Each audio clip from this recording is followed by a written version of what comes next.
Birbhum portal. শান্তিনিকেতনে হচ্ছে বসন্ত উৎসব গৌর প্রাঙ্গণে।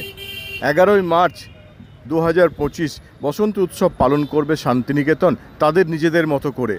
মঙ্গলবার কেন্দ্রীয় গ্রন্থাগার ভবনে একটি প্রশাসনিক বৈঠক হয়ে গেল জেলা প্রশাসনের সাথে বিশ্বভারতী কর্তৃপক্ষের। সেখানে সিদ্ধান্ত হয়েছে বিশ্বভারতী পালন করবে বসন্ত উৎসব শান্তিনিকেতনে। শান্তিনিকেতনই ঘরানাই, সেখানে বহিরাগত পর্যটকরা ঢুকতে পারবেন না। শুধুমাত্র আইন শৃঙ্খলা ব্যবস্থা দেখবে জেলা প্রশাসন। এই সিদ্ধান্ত হয়েছে কেন্দ্রীয় গ্রন্থাগার ভবনে মঙ্গলবার।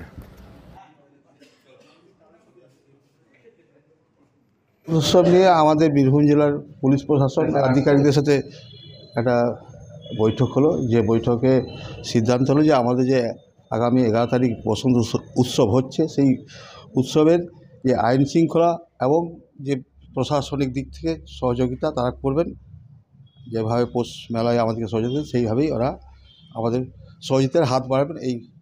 এবছর তো ঘরোয়া বিশ্বভারতী আয়োজন করছে বসন্ত উৎসব, মানে আইন শৃঙ্খলার বিষয়ে আইন শৃঙ্খলা মানে বাইরের লোক যদি আর কি জানতে পেরে তো ঢুকতে পারে, তো সেখানে তো ক্যাশ সৃষ্টি হতে পারে। সেই পরিস্থিতিতে আমাদের তাদেরকে অন্তত জানানো উচিত বা ওনাদের সহযোগিতা করা উচিত। সেই হিসেবেই আমাদের বৈঠক। কারণ আমাদের ঘরানায় হচ্ছে সবই ঠিক আছে, বিশ্বভারতী ঘরানায়, কিন্তু বাইরের মানুষ যে আসবে না সেটা তো আমরা বলতে পারবো না। ওই সব কারণেই আমরা তাদের সহযোগিতা, নিরাপত্তার কথা রেখে এবছর পোশাক বিধি কিছু থাকছে। পোশাক বিধি বিশ্বভারতী যেটা ট্রেডিশনাল পোশাক বসন্ত উৎসবে থাকে সেটাই। আচ্ছা, এবারে কি রং খেলা হবে না?